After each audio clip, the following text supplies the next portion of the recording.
Yeah,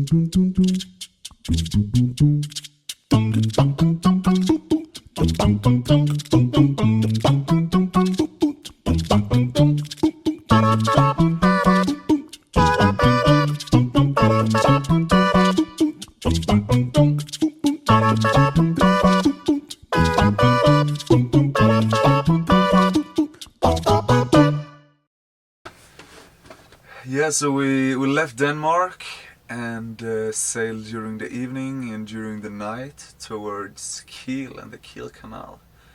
So we came to Kiel in the middle of the night and went into the marina to charge up our batteries and get a couple of hours of sleep before we went up a bit later to go to the channel and the locks. Where we had to wait for some more hours for them to actually open the locks, so that was a bit of a shame. But finally we got into the locks and get to enter the channel. The whole channel trip went really smooth. We had a little bit of an incident with the engine on the way, but that got sorted out quite quickly.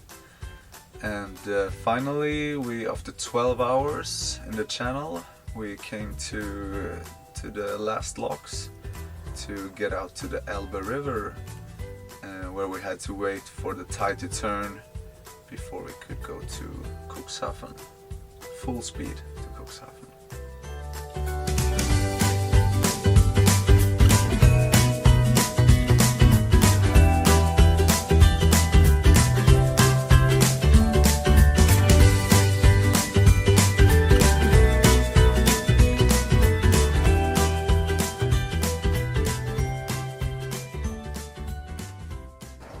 So we just woke up in Cuxhaven after. You didn't wake up. After a quite hectic night on the Elbe River. The current was about 5 knots in the end. It's a really strong current. So we had quite an adventure getting into the harbor. And then when we finally got into the harbor, we just had to find somewhere to lay the boat, and there was some really nice people actually wanted to help us and show us a spot to lay. Yeah, 3 men. 3 men, yeah, really nice guys for sure.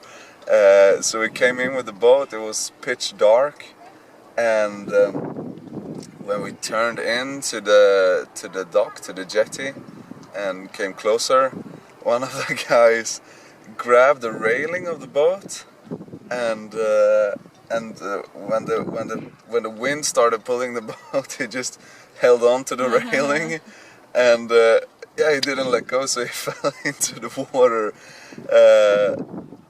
No problem with the boat whatsoever. Victor got on land and get to secure the boat, but the poor guy got a bit wet, so. And his iPhone got soaked. And his iPhone got, crashed for sure. So that's a bit of a shame. But yeah, that's how it is to be a long distance sailor, I guess.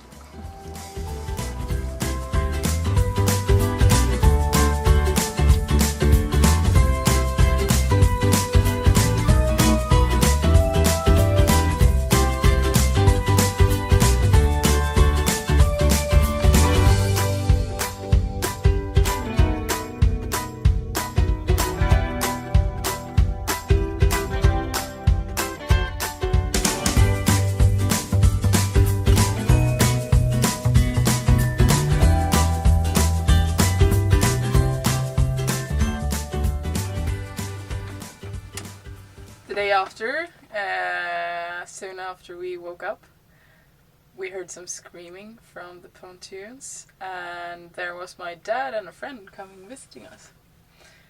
We spent the day together and answered all the questions that they had, and had a nice dinner in the evening. And that was that day. And the next day we planned to go to an island called Neuwerk, where you could walk, because since the tide is so low, you could actually walk 12 kilometers out into the ocean to get to the island, and of course we didn't want to miss that. So we went to the beach from where you started, but when we came there we got to know that actually you couldn't go there at the time that we had planned to. You had to go there in the evening, and so you had to sleep at the island. And since we were leaving the next day, or planning to leaving, that was no option for us. So we struggled to get onto the beach since the old ladies were in the way. Yeah.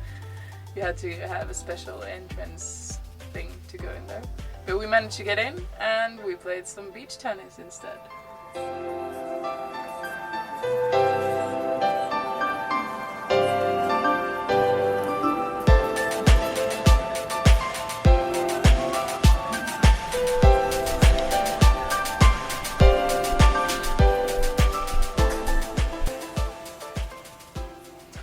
So after a couple of days in Cuxhaven, we went on to Helgoland, and we started early in the morning at I think 4, since we overslept a bit. Yeah. And we had the current in the back to begin with, so we made like 9 knots or something. It was fast, we were flying. It was a really nice sunrise, and the whole sail went very smooth. And after 6 hours we were at Helgoland.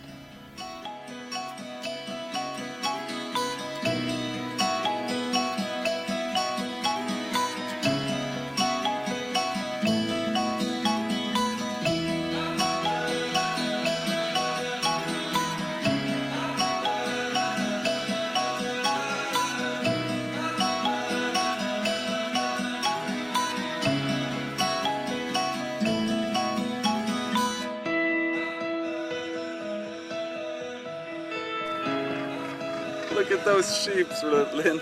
They want to kill themselves.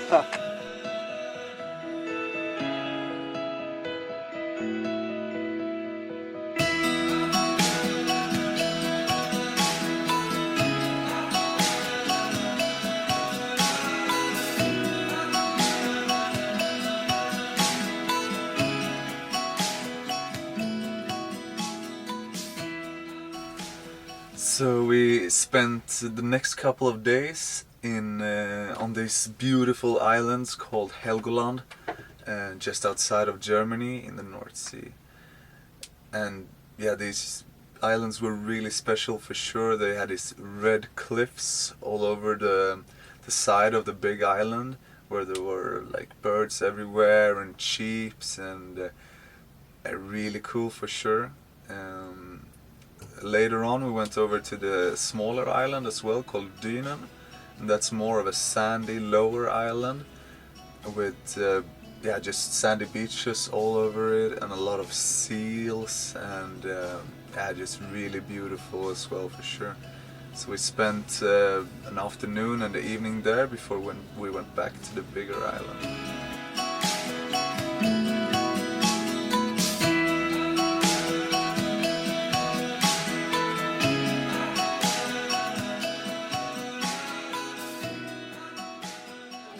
What have we got here, Gustav? We have got a paper boat competition. So basically they build paper boats out of some kind of paperish material, and then they're supposed to sail them. So it's a competition. Which paper boat on Helgoland that is the most seaworthy. So yeah, here's 2 boats, and I guess there will be some more to come.